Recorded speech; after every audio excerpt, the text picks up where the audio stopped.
수급과 탑픽 시간입니다. SK증권 영업부의 김우식 차장입니다. 안녕하세요.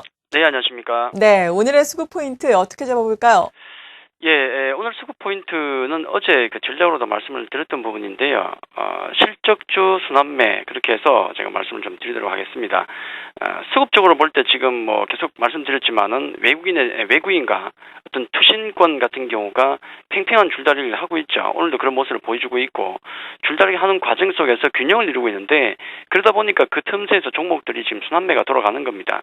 그 순환매의 기준은 실적이 되겠는데요.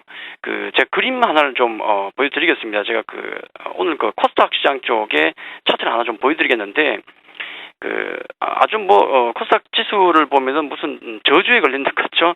2009년 급등의 흐름이 그때 이후에 완전 박스권에 지금 갇혀 있습니다.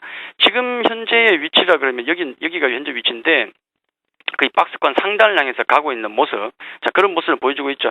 글쎄요, 지금 지난번처럼 이렇게 갇힐지 아니면 돌파가 될지 상당히 중요한 어떤 시점에 와 있는데 제가 오늘 말씀드리고 싶은 것은 2009년 당시와 지금 2012년 당시의 코스닥 시장의 상황을 비교를 하기 위해서 가지고 나왔는데요. 자, 2009년 보시면은 이 당시입니다. 이때 보시면은 지수가 가파르게 오르고 그리고 또 위에 이게 ADR 지표인데 ADR 찾아 보여드리죠. 흥분 지수에 가까운데 이때 지수는 지금보다 낮지만 코스닥 지수는 낮지만은 이 ADR 지표 같은 경우가 ADR이 160을 넘어갑니다. 160. 160이라는 얘기는 쉽게 말씀드려서 하락 종목 수가 100개가 된다 그러면은 상승 종목 수가 160개입니다.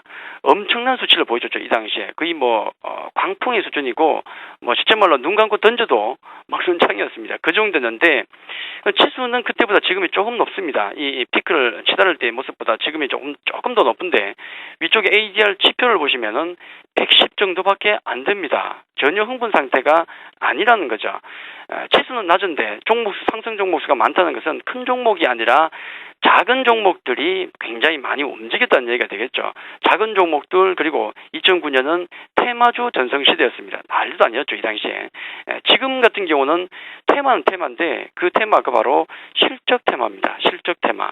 해서 작은 종목들 우리가 흔히 얘기하는 잡주가 아니라 상당히 좀 실적을 겸비한 우량 코스닥 종목들이 움직이고 있고 지금은 특히나 그런 종목들이 가는 종목만 가는 우리가 코스피 시장에서 봤던 삼성전자다 현대차다 한때 그렇게 했지 않습니까?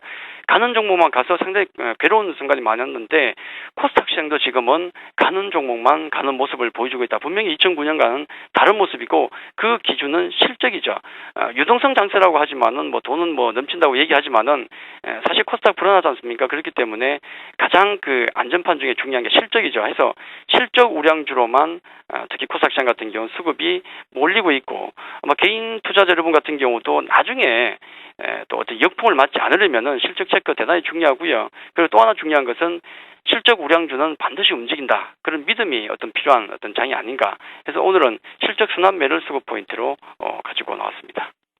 네. 그리고 외국인과 기관의 각각의 매매 동향 살펴봐야 할 텐데 일단 외국인 11거래일 연속 순매수에 나서고 있는 상황입니다. 순매수 업종군들 큰 변화는 없습니까? 큰 변화는 없는 것 같고요. 외국인 순매수 기조는 계속 이어지는데 좀 재미는 없죠. 이게 투신권의 이유도 있고 또 매수 같은 경우도 그 양 자체도 좀 적었죠. 소강 상태에 좀 들어갔다. 지난주에 흥분 상태에서 이번 주는 좀 가라앉히는 어떤 소강 상태에 들어가고 있는데 똑같습니다. 업종별로 거의 전 업종을 매수를 하고 있는데 음식료 정도만 살짝 매도가 나오고 금융, 화학, 전기전자, 철강 등등에서 대부분 매수가 들어오고 있고요. 매수 종목을 놓고 보니까 삼성전자 매수세는 일단 계속 좀 이어지고 있네요. 또 KB 금융, 기아차, KTNG, 강원랜드라든지 하나케미칼 등등에서 좀 고르게 매수가 들어오는데 역시 대규모 매수 이후에는 그 매기 자체는 조금은 좀 약해지고 있다. 그렇게 말씀을 좀 드리겠습니다. 네. 그리고 기관은 순매도를 이어가고 있는 가운데 외국인단은 반대로 음식료 쪽에서 비교적 큰 폭으로 순매수가 들어오고 있어요. 어떤 의미가 있는 건가요? 글쎄요, 큰 의미를 좀 두기는 그런 것 같고요.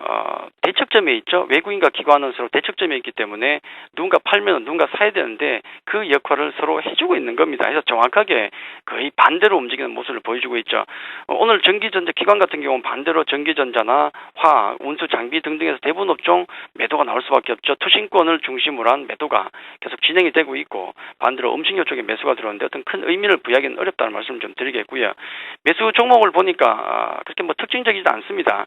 현대해상, 또 대한항공이나 하나투어, 또 호텔신라 같은 종목을 놓고 본다 그러면 역시 어떤 중국의 어떤 그런 연유를 염두에 둔 매매가 좀 있는 것 같고요. 또 KT 같은 종목, 어쨌든 지금 외국인과 기관이 어떤 대척점에 있지만은 균형은 좀 잡고 있고 약간은 또 매매가 또 소강 상태에 들어가 있는 상황이다. 그렇게 말씀드리겠습니다.